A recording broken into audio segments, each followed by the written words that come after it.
Hello students. आज मैं रोशन सिमियालिया, आपका टीचर। आज हम पढ़ेंगे 9th क्लास का chapter forest society and colonialism, मतलब कि वन समाज और उपनिवेशवाद। Forest society and colonialism. सबसे पहले स्टूडेंट्स, हम लाइन टू लाइन इस चैप्टर को समझने की कोशिश करेंगे। मैं आपको एक ओवरव्यू दे देता हूँ। इस चैप्टर में ये बताने की कोशिश की गई है कि कैसे जो ब्रिटिशर्स थे उन्होंने फॉरेस्ट्स को एक्सप्लॉइट किया, इंडियन फॉरेस्ट्स को अपने बेनिफिट्स के लिए। आइए शुरू करते हैं बुक के साथ। Take a quick look around your school and home and identify all the things that comes from forest. मतलब यहाँ तक की बात आई कि आप अपनी नज़र घुमाएं और देखें अपने स्कूल में, अपने घर में, कि क्या क्या चीज़ें आपको जंगलों से यानी वन से मिलती हैं। उसने बोला पेपर बुक के लिए, रीडिंग के लिए डेस्क क्योंकि लकड़ी के बनते हैं, टेबल, दरवाजे की खिड़कियाँ, डाई जो हम रंग अपने कपड़ों पे करते हैं वो, स्पाइसेस मसाले, खाना, ठीक है, टॉफ़ी को लपेटने के लिए रैपर, ये सब हमें जंगल से मिलता है। उसने कहा हनी, कॉफ़ी, टी, रबर, ये सब चीज़ें हमें जंगल से मिलती हैं। वो बोलता है do not miss out the oil in the chocolates. वो बोलता है ये मत मिस कर देना जो चॉकलेट के अंदर आपके जो तेल होता है उसको आप मत भूल जाना। विच कम्स फ्रॉम द सेल सीड्स, और जो किससे आता है, सेल सीड्स से आता है। फिर वो कहता है the tanning use to cover the skin and the hide into the leather for the herbs, जो जड़ी बूटी होती हैं, herbs root used for the medical purposes. Forest also provides a bamboo, food for fuel, घास, charcoal, कोयला, ठीक है, packaging, fruits, flowers, animals, birds and the many other things in the Amazon forest. वो कहता है जो अमेजोन फॉरेस्ट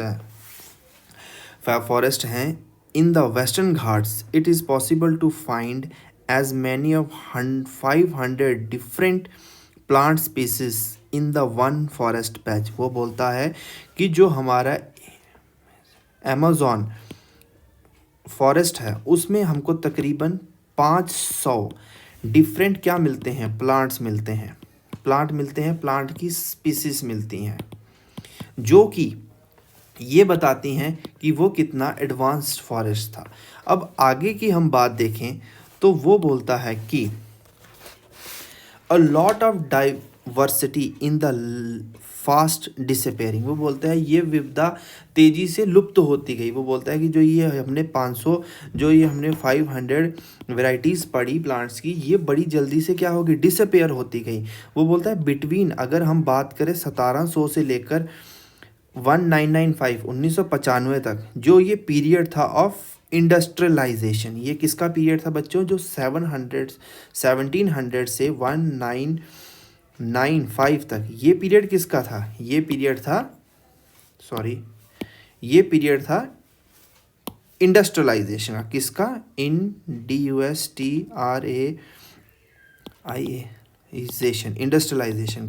इंडस्ट्रियलाइजेशन हो गया उद्योगीकरण का। आपने पहले हिस्ट्री में पढ़ा होगा कि जो ब्रिटेन, जो यूरोपियन देश थे, उनमें किस तरीके से उद्योगीकरण की इंडस्ट्रियलाइजेशन हो रहा था, मॉडर्नाइजेशन आ रही, तो उन चीज़ों के लिए, सब के लिए सामान चाहिए। अब आगे की बात क्या हुई, वो बोलता है 13.9 million square kilometre of forest और 9.3% ऑफ द वर्ल्ड। वो बोलता है यहाँ 13.9 मिलियन स्क्वायर किलोमीटर या फिर 9.3% पूरे विश्व का जो फॉरेस्ट था world, percent of the world total area was cleared for industrial use. वो ये बोलता है कि क्या हुआ कि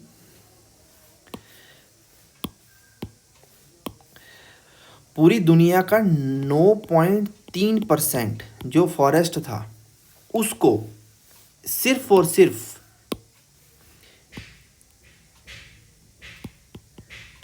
इंडस्ट्रियल यूज़ के लिए कट कर दिया गया, उसको सिर्फ इंडस्ट्री के यूज़ के लिए क्या कर दिया गया, कट कर दिया गया। यहाँ तक आपको बात समझ आ गई। जो इसमें मेन इंपॉर्टेंट पॉइंट ये निकल कर आता है कि भाई साहब हमको अमेज़ॉन में 500 से तकरीबन हमको वैरायटीज़ मिलती थी, पर 1700 से 1995 तक आते आते हमने देखा कि 9.3% ऑफ जो वर्ल्ड का फॉरेस्ट था उसको ख़त्म कर दिया गया, काट दिया गया, सिर्फ और सिर्फ किसके लिए, इंडस्ट्रियल यूजेस के लिए। चलिए अब हम नेक्स्ट पेज पे आते हैं। अब वो बोलता है कि डिफॉरेस्टेशन क्या है, व्हाट इज द डिफॉरेस्टेशन।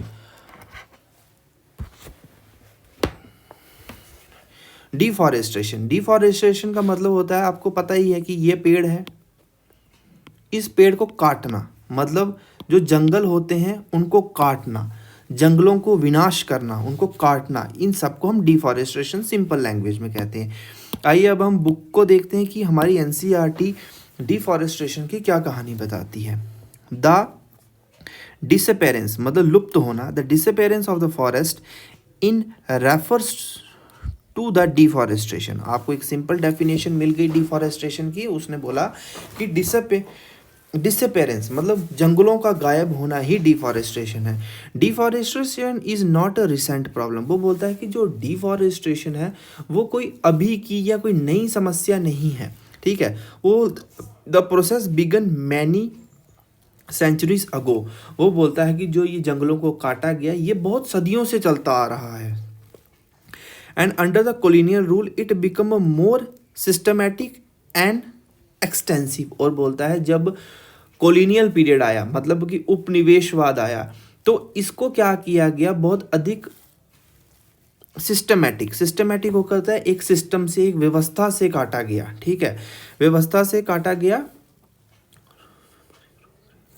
ठीक है, सिस्टमैटिक तरीके से इनको काटा गया एंड एक्सटेंसिवली काटा गया।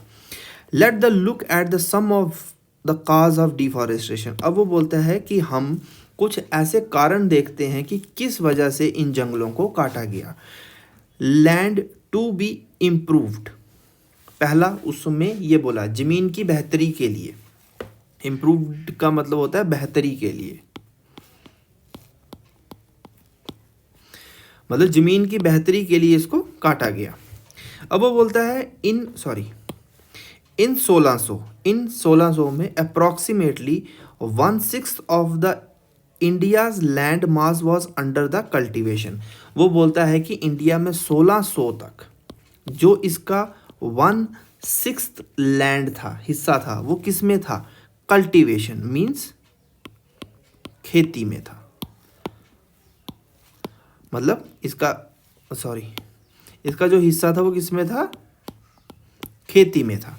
और फिर वो बोलता है now the figure has gone up to about half. और वो बोलता है धीरे धीरे क्या हुआ, ये जो फिगर थी ये आधी हो गई। क्यों आधी हो गई, कॉलोनियलिज्म की वजह से। एज अ पॉपुलेशन इंक्रीज, जैसे जैसे क्या हुआ, जैसे जैसे जनसंख्या बढ़ी, ठीक है, as a population increase over the centuries, जैसे जैसे दशकों में आबादी बढ़ती गई, तो वैसे वैसे क्या हुआ, demand for the food vents up. और वैसे वैसे क्या हुआ, जो खाने वाले सामान थे, पदार्थ थे, उनकी जो मांग थी वो भी जो थी वो बढ़ती गई। X tends the boundaries of the cultivation, और जो वहाँ पे होती थी जो उसकी मांग से भी ज़्यादा, जैसे कि हमने पढ़ा कि 1600 तक 1/6 लैंड थी, ठीक है, धीरे धीरे ये जो लैंड थी ये लैंड मास बढ़ता गया। क्यों, क्योंकि जो डिमांड थी फूड की वो बढ़ती गई, क्योंकि पॉपुलेशन इंक्रीज होती गई। Peasants extend the boundaries of the cultivation clearing the forest, और वो क्या करने लगे, जंगलों को काटने लगे। अब भाई पेट भरना है तो पेट भरने के लिए खाना तो होना चाहिए ना। अब सपोज अगर आपके पास एक लैंड है, सपोज मेरे पास 1 हेक्टर लैंड है, ठीक है, अब मेरे पास 1 हेक्टर लैंड है और मैं सपोज इस 1 हेक्टर लैंड से मुझे 100 किलो गेहूं होता है, ठीक है, 100 किलो गेहूं होता है, और मेरे घर पे जो सपोज मेरे घर पे 10 लोग हैं, और ये 1 साल, सॉरी ये 1 साल चलता है मुझे, 1 ईयर, 1 साल जब ये मुझे चलेगा, तो इसको अब मेरी सपोज मेरी फैमिली बढ़ गई, तो मैं कहाँ से लाऊंगा, मैं फॉरेस्ट को ही काटूंगा ना, अभी जो ये हो रहा है। In the colonial period cultivation expand rapidly, वो क्या हुआ कि जो बोलता है जब कोलोनियल पीरियड हुआ तो उसमें कल्टीवेशन जो खेती थी वो बड़ी तेजी से बढ़ी। इसके बहुत सारे कारण हैं, बढ़ाने का कारण टैक्स भी आना था अंग्रेजों को, अगर खेती बढ़ेगी तो टैक्स आएगा। जो खेती की सीमाएं थी वो बड़ी तेजी से बढ़ी। First the Britishers directly encourage, उपनिवेशवाद काल में खेती में तेजी से फैलाव आया, ठीक है, ये हमने देख लिया। फैलाव क्यों आया, एक तो पॉपुलेशन बढ़ रही थी, ठीक है, ऊपर से उनको टैक्स भी आना था, जो हमने पिछले में पढ़ते गए। नेक्स्ट स्लाइड पे आते हैं। ये देख रहे हैं आप पिक्चर में कैसे इन जंगलों को काट दिया गया है, बेचारे जानवर ऐसे ही हो गए हैं। नेक्स्ट स्लाइड बोलता है the production of the commercial crops, जो कमर्शियल क्रॉप्स कौन सी होती हैं, कौन सी होती है बेटा, कमर्शियल क्रॉप व्यापारिक फसलें होती हैं जिनका व्यापार किया जाता है, ठीक है, जिनसे हमें पैसा आता है, जैसे वो बोलता है जूट, शुगर। देखो जी, अंग्रेजों ने जंगल तो कटवाए, पर उसमें क्या लगवाया उन्होंने, कमर्शियल क्रॉप्स को लगवाया, जिसमें उन्होंने जूट लगवाई, ठीक है, जिसमें उन्होंने क्या लगवाई, जूट लगवाई, उन्होंने उसमें शुगर केन लगवाई, गन्ना लगवाया, गेहूं लगाया, कॉटन, कपास लगवाई। जूट को बेटा हिंदी में आपको पता होगा क्या बोलते हैं, पटसन, ठीक है, हिंदी वालों के लिए है, थोड़ा हिंदी मेरा ठीक ठाक ही है, पर फिर भी मैं कोशिश करता हूँ। The demand of these crops increase in the 19th century, क्यों भाई साहब, क्यों इंक्रीज हो रही थी, अब क्या हुआ कि 19वीं शताब्दी में इन सारी क्रॉप्स की डिमांड बढ़ती जा रही थी। Europe where the food grains are needed to feed the growing urban population and the raw material were required for the industries। एक हमारे भारतीयों को तो, हमारे बेचारे जो इंडियंस थे वो तो भूखे मर रहे थे,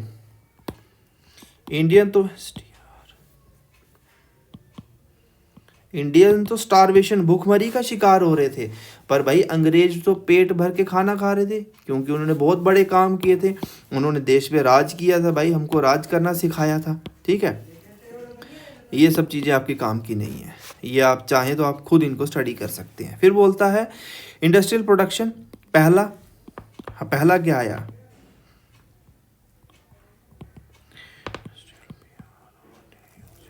पहला पॉइंट आया भाई जंगलों को क्यों काटा गया, इंडस्ट्रियल प्रोडक्शन। दूसरा पॉपुलेशन, ठीक है। अब हम तीसरा देखेंगे, ये तो हमने बनाया। सेकंड, इन द 19th, ये पॉइंट आपने लिख लिए, चलो इसको इरेज कर देते हैं।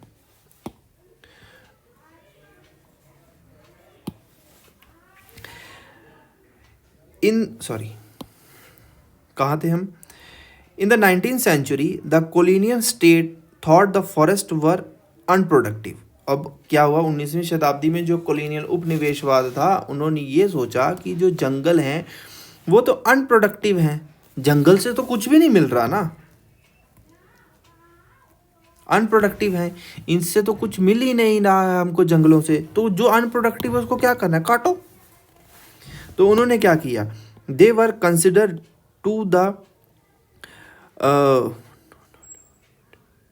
wilderness of that to be brought under the cultivation so that the land could yield the agriculture production and revenue।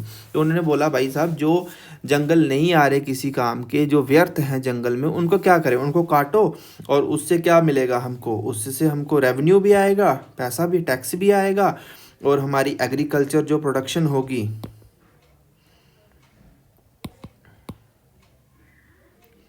Production भी इंक्रीज होगी, ठीक है, एग्रीकल्चर प्रोडक्शन भी इंक्रीज होगी।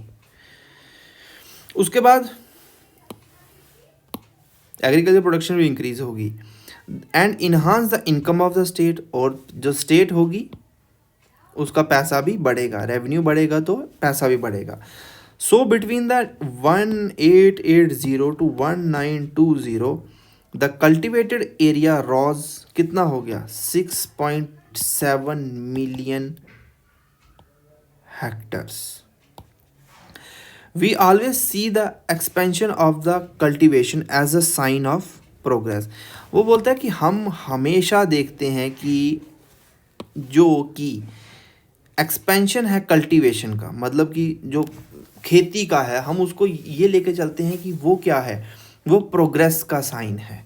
बट परंतु वो बोलता है but we should not forget that for land to be brought under the plough forest have to be cleared. वो बोलते हैं कि हमको ये नहीं भूलना चाहिए, जो ज़मीन हमने फॉर खेती के लिए लाई उसके लिए हमने जंगलों को साफ किया, जंगलों की कटाई की.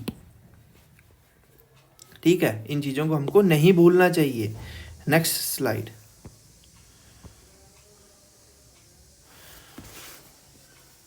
अब अगला रीज़न मिलेगा, sleepers of on the track. Sleepers क्या होते हैं, wood planks laid across the railway track that hold the track in position. आपने पिछले ज़माने में, पता नहीं अब आप बच्चों ने देखा या नहीं देखा, क्या होता था, ऐसे ट्रेन की पटरियाँ होती थी ना, उनमें ऐसे फट्टे बिछाए होते थे, मोटे मोटे टाइप के फट्टे होते थे वुडन के.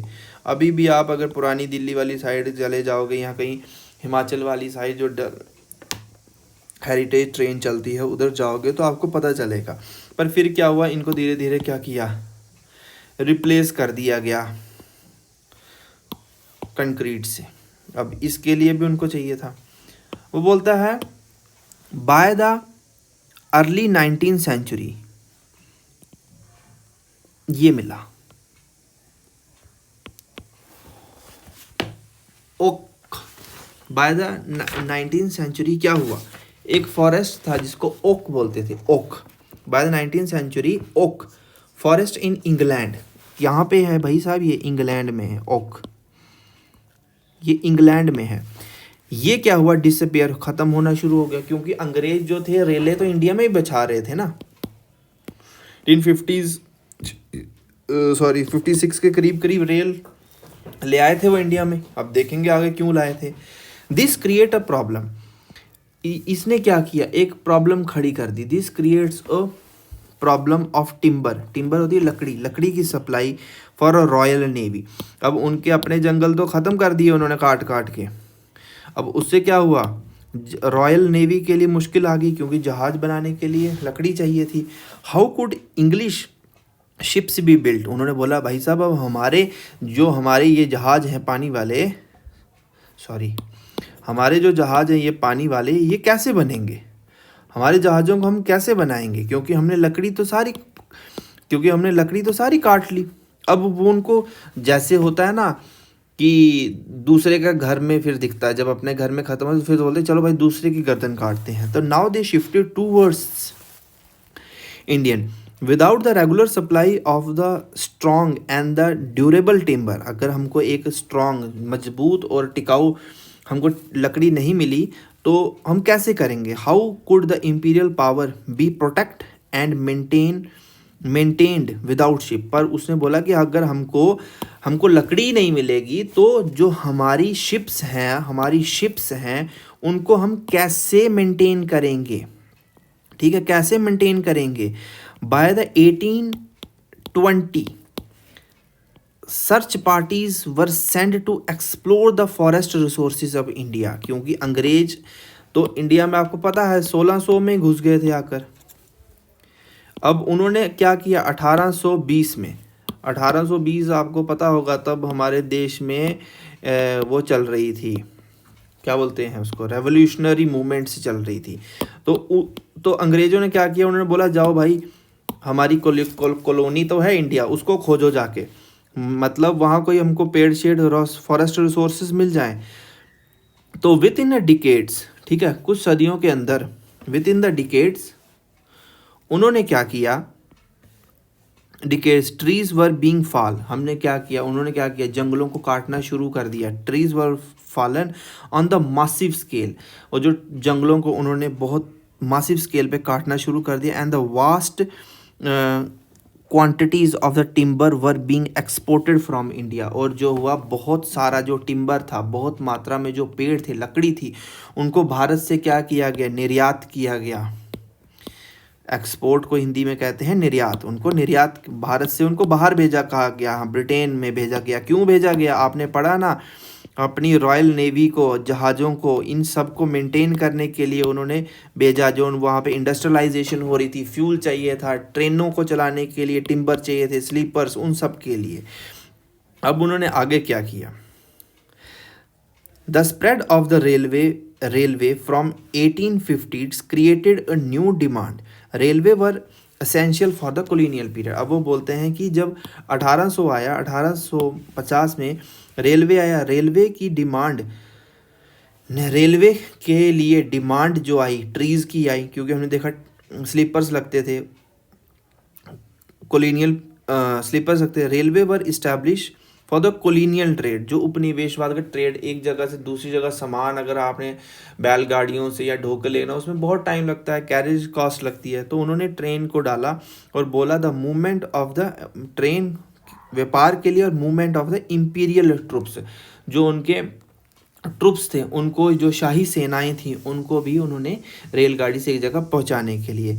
The to run the locomotives, ठीक है, जो इंजन थे उनको चलाने के लिए wood were needed as a fuel, लकड़ी चाहिए थी, किसके लिए, लकड़ी एज ए ईंधन, कोल, क्योंकि आपको पता है स्टीम इंजन चलते थे पहले। And lay the railway line sleepers were essential to hold the track togethers, और उनको रेलवे लाइन के लिए जो अपने स्लीपर्स चाहिए होते थे, क्या, ताकि ट्रैक जो है वो एक दूसरे से बंधे रहें। Each mile of the railway track requires, हर एक माइल के लिए, हर एक मील के लिए जो उनको कितने चाहिए थे, 1760 से लेकर 2000 स्लीपर्स तक उनको चाहिए होते थे एक मील ट्रेन की पटरी बिछाने के लिए। From the 1600 the railway network expand rapidly. अब क्या हुआ, 1600 में क्या हुआ, जो रेलवे का नेटवर्क था वो बहुत तेज़ी से क्या हुआ, बढ़ने लगा। बाय द 1890 अबाउट 25,000 किलोमीटर, मतलब 25,500 kilometre of track have been laid, बिछा दिया गया। इन 1946 जब हमारा देश आज़ाद होने वाला था, the length of the track had increase, कितनी कर दी गई, 7,65,000 के। As the railway track spread through the India a larger and the larger number of trees were fallen. जैसे जैसे रेलवे ट्रैक बिछते गए, वैसे वैसे ऐसे ऐसे रेलवे ट्रैक भी बिछे, ऐसे ऐसे हमारे जो पेड़ थे बेचारे वो भी कटते गए। मतलब हमने अपनी ट्रेनों के लिए, कॉलोनियल ट्रेनें चलाने के लिए हमने अपने पेड़ों की बलिदानी दी। As early as 1850 in the Madras presidency, जो मद्रास आप जाते एक बंगाल, बिहार, उड़ीसा, ठीक है, ये मद्रास, ये सारी प्रेसिडेंसीज होती थी जो ब्रिटिशर्स ने बनाई होती थी, जो कि इनकी रीजनल ऑफिसेस की तरह काम करते थे। प्रेसिडेंसीज अलोन, जिसमें 35,000 ट्री काटे गए, being cut annually for the sleepers. The government gave out the contract to the individual to supply the required quantity, और उन्होंने क्या कर दिया, ठेके दे दिए, भाई साहब तुम हमको इतनी क्वांटिटी में ट्री दो।